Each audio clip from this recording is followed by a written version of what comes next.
Hello, welcome to ArtTutorialsOnline.com. My name is Paul Priestley. Today we're going to be looking at how to compose a picture. Whether it's a drawing or a painting, it doesn't matter. We're going to compose the picture and we're going to use a method called thirds. Yes, not first, not seconds, but thirds. Let's make a start. You'll notice I've drawn out a series of rectangles and I'm dividing them up along each edge by 1/3. Where the lines cross in the middle is going to be my centre of interest. The horizontal line is going to be the horizon, and you can see here now I am using the block on the right hand side, the smaller of the two blocks, to draw in my trees. And these trees are going to be quite dark once I've shaded them in, as you'll be able to see in a moment. Now, you should always try to balance a dark area against a much bigger, lighter area. Dark areas dominate, so you want them smaller than light areas. Now, if you notice here, I'm putting my path in there, which is going to point to that cross. You see the dark against the light, small dark, large light. Always a good idea. Now, in the next drawing, I've moved my centre of interest because the lines cross in a different position. So this time the trees are on the left-hand side of the composition. You should always try out different compositions for your painting. Don't just come up with one idea. Try lots of different ideas. Now I'm shading the top of these in, so I'm creating my small dark area, which is balanced by the larger light area now on the right hand side. And in a moment, I'll put a little bit of shading under the trees here, shading for my little trees in the background as well. And then I'm going to move on to draw the path. Now the path is going to point to my centre of interest. Where the lines cross, as you can see here, the path is guiding the eye towards the centre of interest. As the artist, that is what you're trying to get the viewer to do, to look at that point. So you're using the path as a guide. Now on this composition, you'll notice the horizon now is much higher because I'm taking the top third of the picture, and this will create a much bigger foreground. It will make the design look as though the trees are much, much further away. Do you see the idea? And yet it's the same composition, but it's got a totally different feel from the previous two drawings. Now in this composition here, you'll notice again a high horizon, again the small block on the right hand side for the trees, and the path will be popped in a moment. But you'll notice this time it doesn't look as though it's quite so far away as in the previous drawing, because you've got a shorter foreground.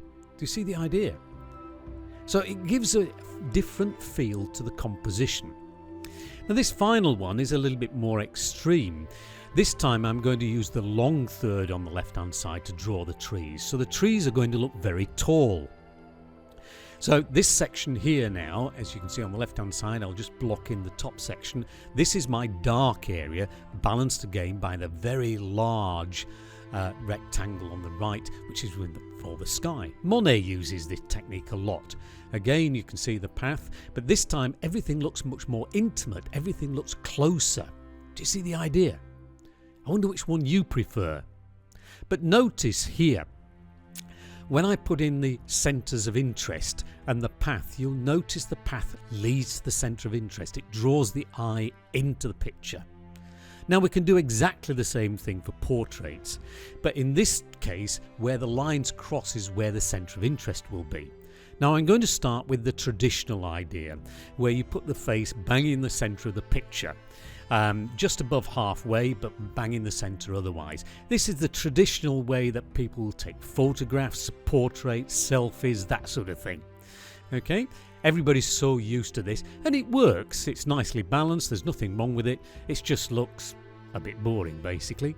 You can do much better. Do you see how we've got the line in the background just to make things look a little bit more off-centre? Now, if I choose to use thirds, I get a totally different idea. So again, the lines cross in the centre of the eyes, but this time you notice the head is much higher up the picture. It's also slightly to the right, but it also makes the figure look more dominant in the picture or the painting or the drawing, whichever you prefer. Do you see the idea? Look here now, can you see the image looks much more dominant as compared to the other one? Now, I'm going to sketch out all three here, but we're going to zoom through these quickly because you don't want to watch me drawing all these little sketches. But notice how the composition changes how you feel about the person that you are looking at. How some of these individuals look dominant, some of them don't look dominant. It's an interesting view. So make sure you use composition. Think of the thirds when you're composing your pictures and your drawings. You'll notice with this painting by the English artist John Constable, he's used thirds. A third for the horizon line, a third for the block of the trees on the right hand side, and then he's divided the bottom left rectangle into thirds as well, which corresponds with the houses in the background. Thank you for watching arttutorialsonline.com. I hope you've enjoyed the video, and I hope that now you can compose pictures a little better than maybe you did before. Don't forget, if you like the video, please give it a like. And if you really like the video, then perhaps you could subscribe to my channel. That would be much appreciated. Thank you very much.